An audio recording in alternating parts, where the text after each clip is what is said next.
Hi friends, welcome back to my channel. അപ്പോൾ ഇന്ന് നമ്മൾ ചെയ്യാൻ പോകുന്നത് കിഡ്സിൻ്റെ ഒരു ഷോർട്സാണ്. ഇത് മിച്ചം വന്ന തുണിയിൽ നിന്നാണ് നമ്മൾ ചെയ്യുന്നത്. അപ്പോൾ ഇതാണ് നമ്മൾ എടുക്കുന്ന തുണി. ഇത് ഞാനൊരു ഫ്രോക്ക് തയ്ച്ചതിന് ശേഷം മിച്ചം വന്ന തുണിയാണ്. അപ്പോൾ ഇതൊരു ഏകദേശം ഒരു 1/2 മീറ്ററോളം കാണും.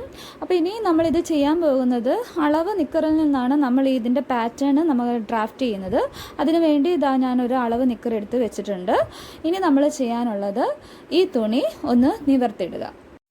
അതിനുശേഷം ഇനി നമ്മളിത് 4ആയിട്ട് മടക്കുക. അപ്പോൾ നമ്മൾ 4ആയിട്ട് മടക്കിയിട്ടുണ്ട്. അപ്പോൾ ഇത് കണ്ടോ, ഈ പോർഷൻ ഫോൾഡഡ് സൈഡാണ്, ഇത് ഫോൾഡഡ് സൈഡാണ്, ഇത് ഓപ്പൺ സൈഡാണ്, അതുപോലെ ഇത് ഓപ്പൺ സൈഡാണ്. കണ്ടോ, 4ആയിട്ട് മടക്കിയിട്ടിട്ടുണ്ട്. ഇനി അടുത്ത സ്റ്റെപ്പ് എന്ന് പറയുന്നത് നമ്മൾ ഇതിൽ അളവ് നിക്കർ വെച്ച് കൊടുക്കുകയാണ്.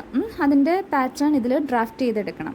അതിനു വേണ്ടി നമ്മൾ ആ നിക്കർ കണ്ടോ ഇതുപോലെ 2ആയിട്ട് മടക്കുക. 2ആയിട്ട് മടക്കിയതിന് ശേഷം വീഡിയോയിൽ കാണുന്നത് പോലെ നമ്മൾ നിക്കർ വെച്ച് കൊടുക്കുക. കണ്ടോ, ഫോൾഡഡ് സൈഡിലാണ് വെച്ച് കൊടുക്കുന്നത്.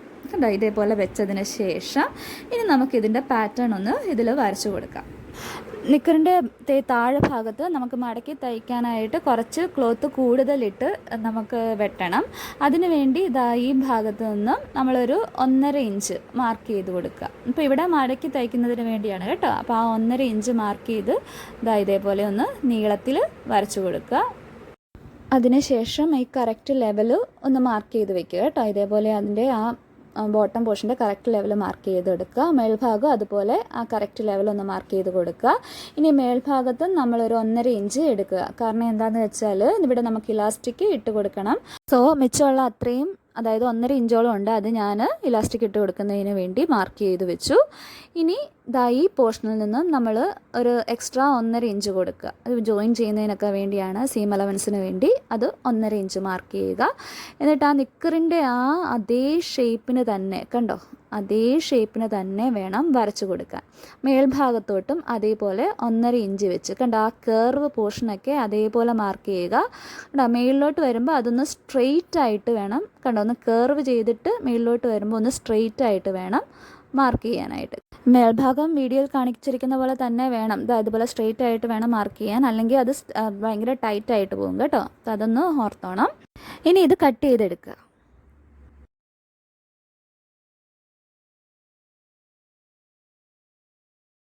ഇനി ഫോൾഡ് ചെയ്തിരിക്കുന്ന മുകൾ ഭാഗം ഒന്ന് സെപ്പറേറ്റ് ചെയ്തെടുക്കുക. ശേഷം നമ്മൾ മാർക്ക് ചെയ്ത ആ പോയിന്റ്, അതായത് പോയിന്റിലൊക്കെ ഇതുപോലെ ഒരു നോച്ച് കൊടുക്കുക. അപ്പോൾ നമ്മൾ സ്റ്റിച്ച് ചെയ്യുമ്പോൾ നമുക്ക് ആ പോയിന്റ് 2 പീസിൽ എവിടെയാണ് എന്ന് മനസ്സിലാകാൻ വേണ്ടിയാണ് ഇങ്ങനെ നോച്ചിട്ട് കൊടുക്കുന്നത് കേട്ടോ. അപ്പോൾ നമുക്ക് ഇതിൽ 2 പീസസ് കിട്ടിയിട്ടുണ്ട്. കണ്ടോ, ഇതിൽ നിന്നും ഒരു പീസ് എടുക്കുക. അപ്പോൾ ഇതിൽ നമുക്കറിയാം ഇത് ബോട്ടം പോർഷനാണ്. അപ്പോൾ ആ ബോട്ടം പോർഷൻ്റെ ഭാഗം ഇതേപോലെ ഈ പീസ് ഒന്ന് നിവർത്തിയിടുക. എന്നിട്ട് നമ്മൾ ഇതിൻ്റെ അടിഭാഗം ഒന്ന് ഡബിൾ ഫോൾഡ് ചെയ്ത് മടക്കി തയ്ക്കണം. കണ്ടോ, ആദ്യമേ ഒരു 1/2 ഇഞ്ച് എടുത്ത് മടക്കുക. അതിനുശേഷം നമ്മൾ 1.5 ഇഞ്ച് ഇട്ടിരുന്നത് അല്ലേ, അപ്പോൾ 1 ഇഞ്ച് അകത്തേക്ക് മടക്കുക. എന്നിട്ട് ഈ എഡ്ജിൽ കൂടി, കണ്ടോ, എഡ്ജിലൂടി ഒന്ന് സ്റ്റിച്ച് ചെയ്ത് കൊടുക്കുക. കണ്ടോ, അപ്പോൾ അത് ചെയ്തെടുക്കുക. ഇതേപോലെ തന്നെ ഈ പീസും ചെയ്യുക കേട്ടോ. അപ്പോൾ അതെങ്ങനെയാണ് സ്റ്റിച്ച് ചെയ്യുന്നതെന്ന് നമുക്കൊന്ന് നോക്കാം.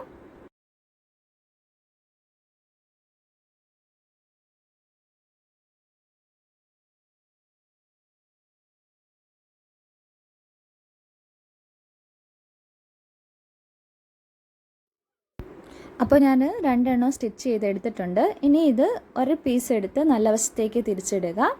അതിൻ്റെ മുകളിൽ അടുത്ത പീസ് വയ്ക്കുക. അത് റോങ് സൈഡിൽ തന്നെ വയ്ക്കുക. അതായത് 2 നല്ല വശവും അഭിമുഖമായ വരത്തക്ക രീതിയിൽ വേണം വയ്ക്കാൻ. ഇനി മുകൾ ഭാഗത്ത് നമ്മുടെ ആ ക്രോച്ചിൻ്റെ പോർഷൻ ഒന്ന് ജോയിൻ ചെയ്ത് കൊടുക്കുക. ഇവിടെയും ഇവിടെയും കണ്ടോ, 2 സൈഡും 2 ക്രോച്ചിൻ്റെ പോർഷനും ഒന്ന് ജോയിൻ ചെയ്ത് എടുക്കുക. അപ്പോൾ ഇത് നമ്മൾ ജോയിൻ ചെയ്തെടുത്തിട്ടുണ്ട്. ഇതിന് ശേഷം ഇനി നമ്മൾ ഇതൊന്ന് ഫോൾഡ് ചെയ്ത് കൊടുക്കണം. കണ്ടോ, വീഡിയോയിൽ കാണുന്ന പോലെ നമ്മൾ ഫോൾഡ് ചെയ്തെടുക്കണം. എന്നാലേ നമുക്ക് ആ നിക്കറിൻ്റെ ഒരു ഷേപ്പ് കിട്ടുകയുള്ളൂ. കണ്ടോ, അപ്പോൾ ഇതേപോലെ ഒന്ന് ഫോൾഡ് ചെയ്ത് വെക്കുക. ഫോൾഡ് ചെയ്ത് വെച്ചതിന് ശേഷം അതിൻ്റെ ആ ബോട്ടം പോർഷൻ ഇതുപോലെ ഒന്ന് ജോയിൻ ചെയ്ത് എടുക്കുക. അപ്പോൾ ഞാനിത് സ്റ്റിച്ച് ചെയ്തെടുത്തിട്ടുണ്ട്. ഇനി അടുത്തത് നമ്മൾ ചെയ്യാൻ പോകുന്നത് ഇലാസ്റ്റിക് കയറ്റുന്നതിന് വേണ്ടി മുകൾ ഭാഗം ഒന്ന് ഫോൾഡ് ചെയ്ത് കൊടുക്കണം. അപ്പോൾ ഇത് ഫോൾഡ് ചെയ്യുന്നത് നേരത്തെ ചെയ്ത പോലെ തന്നെ ആദ്യമേ ഒരു 1/2 ഇഞ്ച് മടക്കി പിന്നെ ഒരു 1 ഇഞ്ച് വീണ്ടും മടക്കി അതിൻ്റെ എഡ്ജിൽ കൂടി തന്നെ സ്റ്റിച്ച് ചെയ്ത് റൗണ്ടായിട്ട് സ്റ്റിച്ച് ചെയ്തെടുക്കുക കേട്ടോ. അന്നേരം ഇതിൽ നിങ്ങൾ ഓർക്കേണ്ട കാര്യം ഒരു ഇലാസ്റ്റിക് കയറ്റുന്നതിന് വേണ്ടി കുറച്ചൊരു ഗ്യാപ്പ് ഇട്ട് വേണം ഇതെല്ലാം സ്റ്റിച്ച് ചെയ്തെടുക്കാനായിട്ട്. അപ്പോൾ അതാ ഞാനത് സ്റ്റിച്ച് ചെയ്ത് എടുത്തിട്ടുണ്ട്. ഇനി ഇതിലിടാനുള്ള ഇലാസ്റ്റിക്കിൻ്റെ അളവ് എത്രയാണെന്ന് നമുക്കറിയണം. അപ്പോൾ അതിനു വേണ്ടി നമ്മൾ നേരത്തെ ഏത് നിക്കറിൽ നിന്നാണ് അളവെടുത്തത് ആ നിക്കറിൻ്റെ മുകൾ ഭാഗം കണ്ടോ ഇലാസ്റ്റിക്കിൻ്റെ പോർഷൻ ഒന്ന് മെഷർ ചെയ്യുക. അപ്പോൾ എനിക്കിവിടെ 7 ഇഞ്ചാണ് വന്നത്. സോ 7 ഇഞ്ച് വന്നു. ഇലാസ്റ്റിക് എടുക്കുമ്പോൾ നിങ്ങൾ ഇതിൻ്റെ ഇരട്ടി എടുക്കുക. 7 ഇഞ്ചിൻ്റെ ഇരട്ടി എന്ന് പറയുമ്പോൾ നമുക്ക് 14 ഇഞ്ച് വരും. അപ്പോൾ അതൊന്ന് മെഷർ ചെയ്ത് ഒരു 14 ഇഞ്ച് നമ്മൾ എടുക്കുക. ഇനി ഈ ഇലാസ്റ്റിക് ഒരു സെപ്റ്റിപ്പൺ യൂസ് ചെയ്ത് നമ്മളിതിൽ ഇൻസേർട്ട് ചെയ്ത് കൊടുക്കുക. ഈ ഗ്യാപ്പിലൂടെ ഇൻസേർട്ട് ചെയ്ത് കൊടുക്കുക.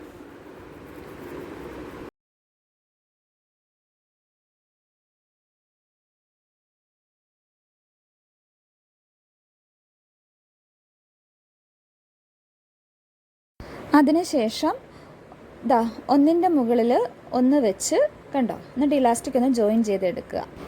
അപ്പോൾ അതാ ഞാൻ ഇലാസ്റ്റിക് ജോയിൻ ചെയ്തെടുത്തിട്ടുണ്ട്. ഇനി ഇതിനുള്ളിലേക്ക് ഇലാസ്റ്റിക് ഇങ്ങനെ വലിച്ച് അതൊന്ന് കയറ്റിയതിന് ശേഷം നമ്മുടെ ഈ ഓപ്പൺ ആയിട്ട് കിടക്കുന്ന ആ ഭാഗം ഒന്ന് ക്ലോസ് ചെയ്ത് എടുക്കുക.